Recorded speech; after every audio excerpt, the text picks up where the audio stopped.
नमस्कार दोस्तों, bank academy YouTube channel में एक बार फिर आपको स्वागत है। हम यहाँ बीओ यानी खंड शिक्षा अधिकारी का प्रैक्टिस सेट 6 डिस्कस करेंगे। और वीडियो को अभी तक लाइक नहीं किया तो लाइक कर दीजिए। अगर अभी तक इस चैनल को सब्सक्राइब नहीं किया तो लाइक शेयर एंड सब्सक्राइब कर लीजिए। साथ में नोटिफिकेशन बेल भी ऑन कर लीजिए, जिससे आपको रेगुलर वीडियोज़ के अपडेट मिलते रहें। और यहाँ पे हम 2400 मोस्ट इम्पॉर्टेंट क्वेश्चंस डिस्कस करने वाले हैं। तो आइए देख लेते हैं हमारा अगला क्वेश्चन क्या है।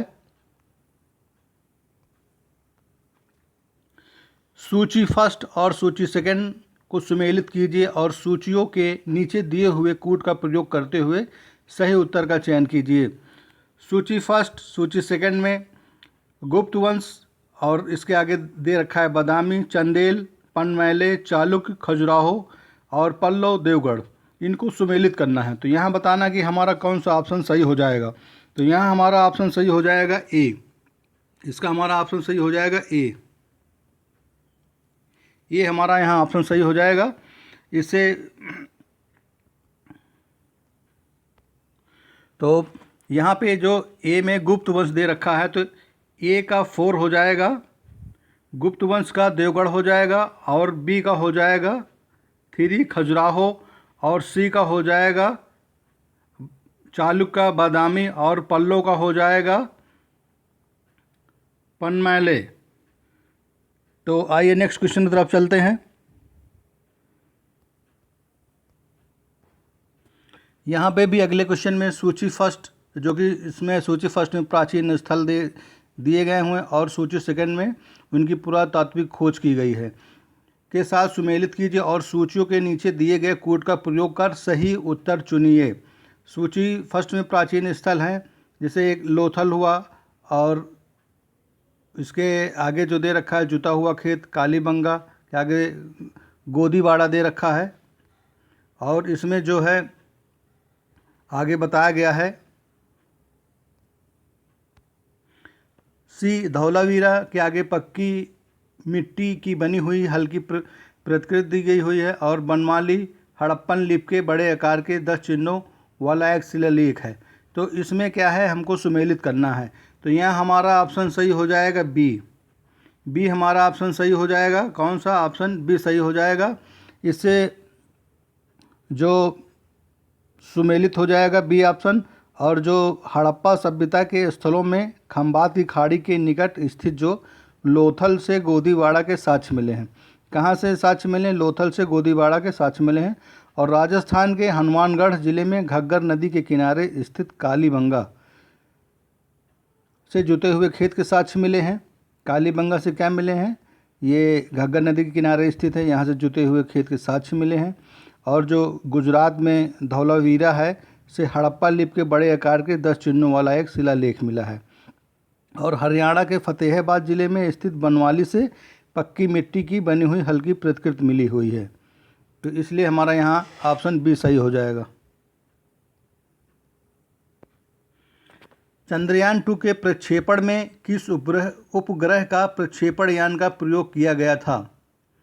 ऑप्शन ए भू तुल्यकालिक उपग्रह प्रेक्षण यान GSLV MK3 M1। Option B भू तुल्यकालिक उपग्रह प्रक्षेपण यान GSLV MK3 M11। C option में दिया गया है भू स्थैतिक उपग्रह प्रक्षेपण GSLV MK3 2M1। और डी ऑप्शन में दिया गया भू स्थैतिक उपग्रह प्रक्षेपण यान GSLV MK3 M11। तो यहाँ हमारा ऑप्शन सही हो जाएगा बी। यहाँ पे हमारा ऑप्शन सही हो जाएगा बी। चंद्रयान 2 के प्रक्षेपण में किस उपग्रह प्रक्षेपण यान का प्रयोग किया गया है? भू तुल्यकालिक उपग्रह प्रक्षेपण यान GSLV MK3 2M11। क्योंकि भारत में भू तुल्यकालिक उपग्रह प्रक्षेपण यान GSLV MK3 M1 के द्वारा 3840 किलोग्राम, कितना? 3840 किलोग्राम वजनी चंद्रयान 2 को प्रक्षेपित किया गया है। ये प्रक्षेपण कब किया गया है? ये 22 जुलाई को किया गया है। ये 22 जुलाई को प्रक्षेपण किया गया, 22 जुलाई 2019 को। तथा ये GSLV MK3 2M1 की पहली परिचालनात्मक ऑपरेशन की उड़ान थी। दिसंबर 2019 में जलवायु परिवर्तन पर संयुक्त राष्ट्र फ्रेमवर्क कन्वेंशन के पक्षकारों के सम्मेलन COP25 की मेजबानी किसने की? Option A Chile, option B Spain, option B Brazil, option D दक्षिण अफ्रीका। तो यहाँ हमारा ऑप्शन सही हो जाएगा, स्पेन ने की थी, क्योंकि 2 से 13 दिसंबर 2019 के मध्य जलवायु परिवर्तन पर संयुक्त राष्ट्र फ्रेमवर्क कन्वेंशन के पक्षकारों के कौन सा सम्मेलन थे? ये सम्मेलन था 25वां सम्मेलन। 25वें सम्मेलन में COP20 का आयोजन मैड्रिड स्पेन में किया गया है। तो कभी कभी ऑप्शन में मैड्रिड भी दिया होगा, तो वहाँ देख लीजिएगा मैड्रिड या स्पेन। अब आगे देखते हैं। पेट्रोटेक 2019 का आयोजन किया गया गाज़ियाबाद में, लखनऊ में, कानपुर में, ग्रेटर नोएडा में। तो यहाँ हमारा ऑप्शन सही हो जाएगा ग्रेटर नोएडा में। पेट्रोटेक 2019 का आयोजन कहाँ किया गया? ग्रेटर नोएडा में किया गया है, क्योंकि 10 से 12 फरवरी 2019 के दौरान पेट्रोटेक 2019 जो भारत का प्रमुख द्विवार्षिक अंतर्राष्ट्रीय तेल और गैस सम्मेलन एवं प्रदर्शनी का आयोजन Indo export centre greater Noida में किया गया था। अब आइए अगले क्वेश्चन की तरफ चलते हैं। नीति आयोग के स्वस्थ सूचकांक 2019 स्वस्थ राज्य प्रगतिशील भारत में बड़े राज्यों में उत्तर प्रदेश का कौन सा स्थान है? ऑप्शन ए 20वां, ऑप्शन बी 21वां, ऑप्शन सी 22वां, ऑप्शन डी 23वां। तो यहाँ हमारा ऑप्शन सही हो जाएगा ऑप्शन बी 21वां, क्योंकि इस सूचकांक में समग्र प्रदर्शन में संदर्भ में बड़े राज्यों में केरल का सर्वोच्च स्थान है, जबकि आंध्र प्रदेश एवं महाराष्ट्र दूसरे स्थान पर हैं तथा तीसरे स्थान पर हैं। वार्षिक प्रगति प्रदर्शन के आधार पर क्रमशः हरियाणा, राजस्थान तथा झारखंड 3 शीर्ष रैंकिंग राजस्थान है तथा यूपी तथा बिहार सूची में सबसे नीचे हैं, और 21 बड़े राज्यों में बिहार नीचे दूसरे स्थान पर है, जबकि यूपी सबसे निचले 21वें स्थान पर। अगर यूपी के बारे में पूछा जाएगा यूपी कौन से स्थान पे है, तो यूपी जो है सबसे ये 21वें स्थान पे है। निम्न पदार्थों में से कौन सा पदार्थ खाने की वस्तुओं के परिरक्षण में प्रयोग होता है? Option A citric acid, option B potassium chloride, option C sodium benzoate, option D sodium chloride. तो यहाँ पर ऑप्शन हमारा सही हो जाएगा कौन सा? सी सोडियम बेंजोएट। उत्तर प्रदेश का गंगा एक्सप्रेस वे निम्नलिखित में से किस शहर से होकर नहीं जाएगा? Option A Farrukhabad, option B Unnao, option C Badaun, option D Agra. तो यहाँ हमारा ऑप्शन सही हो जाएगा आगरा से नहीं होकर जाएगा। जब भी क्वेश्चन में अगर पूछ लेता है कि नहीं जाएगा, जैसे मान लिया कि उत्तर प्रदेश का गंगा एक्सप्रेस वे निम्नलिखित में से किस शहर से होकर नहीं जाएगा, तो नहीं वाले के नीचे आप लोग डार्क कर लीजिएगा, क्योंकि यहीं पे गलती हो जाती है। हम लोग पढ़ते हैं और ऑप्शन टिक कर देते हैं और नहीं को ध्यान नहीं देते हैं। अगला क्वेश्चन देखते हैं। 2022 फीफा विश्व कप की मेज़बानी करेगा? Option A UAE, option B Qatar, option C Japan, option D तुर्की। तो यहाँ हमारा ऑप्शन सही हो जाएगा ऑप्शन बी। कौन करेगा? कतर करेगा, क्योंकि फीफा विश्व कप 2022 की मेज़बानी कतर द्वारा की जाएगी और ये इस प्रतियोगिता का 22वां संस्करण होगा। कौन संस्करण होगा? 22वां संस्करण होगा। निम्नलिखित में से कौन शंघाई सहयोग संगठन का सदस्य देश नहीं है? तो यहाँ जैसे नहीं है तो यहाँ पहले मार्क कर लीजिए। और option A Uzbekistan, option B Kazakhstan, option C Pakistan, option D Mongolia. तो यहाँ हमारा ऑप्शन सही हो जाएगा मंगोलिया। अब अगला क्वेश्चन देखते हैं। 2019-21 अवधि के लिए किसने विश्व के निर्वाचन निकायों के संघ AWEB के अध्यक्ष का पदभार ग्रहण किया गया है? तो option A VS Sampath, option B Achal Kumar Jyoti, option C Om Prakash Rawat, option D Sunil Arora. तो यहाँ हमारा ऑप्शन सही हो जाएगा सुनील अरोड़ा, क्योंकि 3 सितंबर 2019 को, कब? 3 सितंबर 3 सितंबर 2019 को वर्तमान मुख्य चुनाव आयुक्त कौन? सुनील अरोड़ा ने विश्व के निर्वाचन निकायों के संघ AWEB का अध्यक्ष पदभार 2019-21 की अवधि हेतु ग्रहण किया। इसकी अध्यक्षता भारत ने 2 वर्षीय अवधि हेतु रोमानिया के स्थान पर ग्रहण। AWEB विश्व भर के निर्वाचन प्रबंधन निकायों का बहुस्तरीय मंच है जहां सर्वश्रेष्ठ चुनाव प्रणालियों को साझा किया जाता है और इसकी स्थापना वर्ष 2013 में हुई थी। जनवरी 2019 में घोषित ICICI पुरस्कारों के संदर्भ में निम्नलिखित कथनों पर विचार करें। कथन नंबर 1 दे रखा है, विराट कोहली ने 3 पुरस्कार जीते। ICC वर्ष का क्रिकेटर हेतु sir Garfield Sobers trophy, ICICI वर्ष का पुरुष टेस्ट खिलाड़ी और ICICI वर्ष का 1 दिवसीय अंतर्राष्ट्रीय खिलाड़ी। और यहाँ पे दूसरा कथन दे रखा है, वो ऐसा करने वाले केवल दूसरे क्रिकेटर हैं। तो उपयुक्त में से कौन सा कथन सही है इसके बारे में बताना है। तो यहाँ पे हमारा ऑप्शन सही हो जाएगा, केवल फर्स्ट कथन सही होगा कि विराट कोहली ने 3 पुरस्कार जीते। जो भारतीय कप्तान विराट कोहली जी हैं, उन्होंने जनवरी 2019 में ICICI के वार्षिक पुरस्कारों में ICICI cricketer of the year हेतु सर गॉरफील्ड सोबर्स ट्रॉफी और ये पहला हो गया, और ICICI वर्ष का पुरुष टेस्ट खिलाड़ी ये दूसरा, तथा तीसरा है ICICI वर्ष का 1 दिवसीय अंतर्राष्ट्रीय खिलाड़ी पुरस्कार जीतकर एक ही वर्ष में तीनों शीर्ष व्यक्तिगत पुरस्कार जीतने वाले वो पहले क्रिकेटर बने हैं। केंद्रीय बजट 2019-20 की घोषणाओं के संदर्भ में निम्नलिखित कथनों पर विचार करें। जो पहला कथन है, जल जीवन मिशन 2022 तक सभी ग्रामीण परिवारों को हर घर जल यानी कि पाइप से जल पूर्ति सुनिश्चित करना है। दूसरा कथन है, जल शक्ति अभियान है। इसके अंतर्गत संवेदनशील और अधिक जल दोहन करने वाले चिन्हित ब्लॉकों में कार्य किया जाएगा। तो यहाँ पे बताना हमारा कौन सा कथन सही है। पहला केवल 1, दूसरा केवल 2, ऑप्शन सी केवल 1 और 2 दोनों, ऑप्शन डी ना तो फर्स्ट और ना तो सेकंड। तो यहाँ हमारा ऑप्शन सही हो जाएगा केवल 2। भोपाल गैस दुर्घटना का कारण क्या था? ये एग्ज़ाम में बहुत बार क्वेश्चन पूछा गया है, जो कि बहुत मोस्ट इम्पॉर्टेंट क्वेश्चन है ये। भोपाल गैस दुर्घटना का कारण क्या है? मिथाइल आइसोसाइनाइड का रिसाव, बी नाइट्रोजन ऑक्साइड का रिसाव, सी सल्फर डाइऑक्साइड का रिसाव, डी कार्बन मोनोऑक्साइड का रिसाव। तो यहाँ हमारा ऑप्शन सही हो जाएगा ऑप्शन ए, मिथाइल आइसोसाइनाइड का रिसाव। क्योंकि 2 से 3 दिसंबर, कब? 2 से 3 दिसंबर और किस सन में? 1984।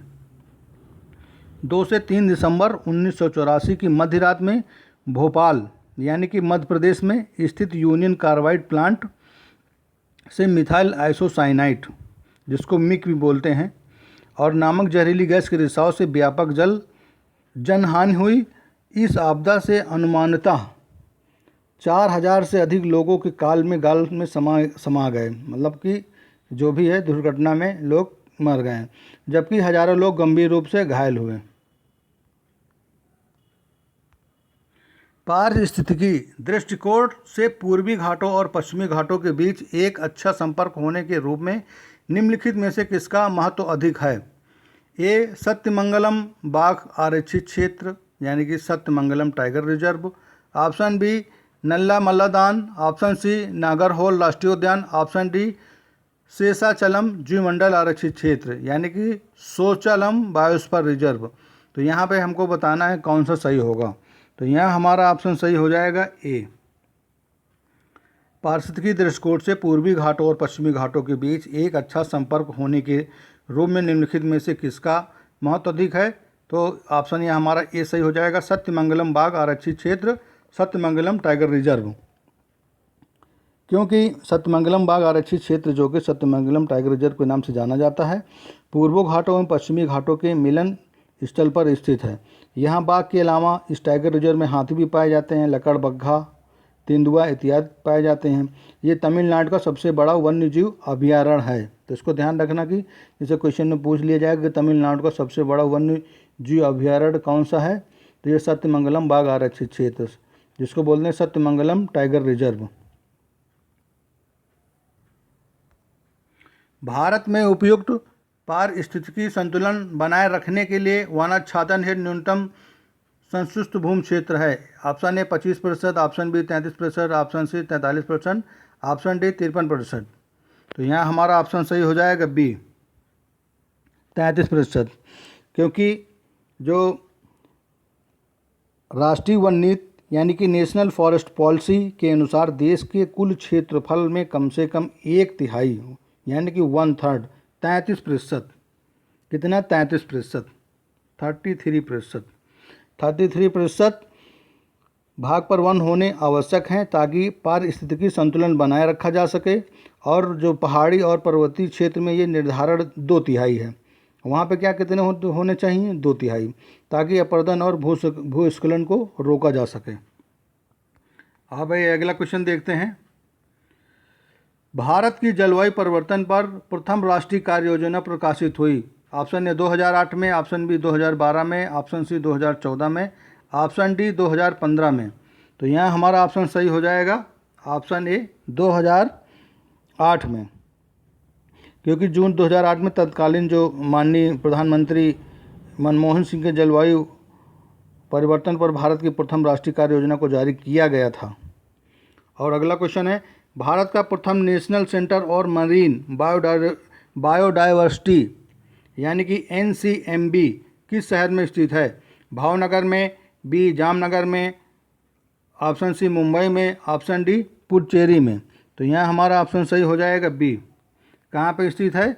जामनगर में, क्योंकि भारत का प्रथम national centre for marine biodiversity जिसको यानी कि NCMB गुजरात प्रांत के जामनगर में स्थित है। इस केंद्र का उद्देश्य समुद्र तटीय क्षेत्र हैं उनमें जो स्थित जीव विविधता की सुरक्षा करना है। और यह सार्वजनिक एवं निजी क्षेत्र में भागीदारी से गठित होने वाला भारत का पहला अनुसंधान संस्थान है। और जामनगर कच्छ की खाड़ी में स्थित समुद्री राष्ट्रीय उद्यान के निकट ये अवस्थित है। सूची फर्स्ट सूची सेकंड को फिर सुमेलित कीजिए। यहाँ को सूचियाँ दी गई हैं और इसमें क्या है सही उत्तर चयन करना है। जैसे ऑप्शन ए पक्षी, पैलोबायोलॉजी, वंशागत, इकोलॉजी, पर्यावरण, आर्थोलॉजी, जीवाश्म, जेनेटिक्स। तो यहाँ बताना हमारा कौन सा ऑप्शन सही हो जाएगा। तो यहाँ हमारा ऑप्शन बी सही हो जाएगा। और ऑप्शन बी जैसे पक्षी के अंतर्गत जो है अनर्थोलॉजी, पक्षी का अध्ययन किसमें किया जाता है? अनर्थोलॉजी में किया जाता है। देखिए इसमें निशान लगे हुए हैं तो आप लोग मिलान कर लीजिएगा। और वंशागत का जेनेटिक्स के अंतर्गत किया जाता है, पर्यावरण का इकोलॉजी के अंतर्गत किया जाता है और जीवाश्म का पैलियोबायोलॉजी के अंतर्गत किया जाता है। उत्तर प्रदेश में सबसे पुराना विश्वविद्यालय है? ऑप्शन ए बनारस हिंदू विश्वविद्यालय जो कि वाराणसी में स्थित है, ऑप्शन बी इलाहाबाद विश्वविद्यालय प्रयागराज, ऑप्शन सी चौधरी चरण सिंह विश्वविद्यालय, ऑप्शन डी लखनऊ विश्वविद्यालय। तो यहाँ हमारा ऑप्शन सही हो जाएगा ऑप्शन बी। कौन सा? ऑप्शन बी इलाहाबाद विश्वविद्यालय प्रयागराज, क्योंकि उत्तर प्रदेश में सबसे पुराना विश्वविद्यालय इलाहाबाद विश्वविद्यालय प्रयागराज में है। इसकी स्थापना 1887 कब हुई थी? इसकी स्थापना 1887 में हुई थी। और जो काशी हिंदू विश्वविद्यालय जो कि वाराणसी में स्थित है, इसकी स्थापना कब हुई थी? इसकी स्थापना जो है 1916 में हुई थी। और जो चौधरी चरण सिंह विश्वविद्यालय मेरठ की स्थापना वर्ष 1900 कब हुई थी? 1965 में हुई थी। तथा लखनऊ विश्वविद्यालय लखनऊ की स्थापना कब हुई थी? ये 1921 में हुई थी। 1921 में हुई थी।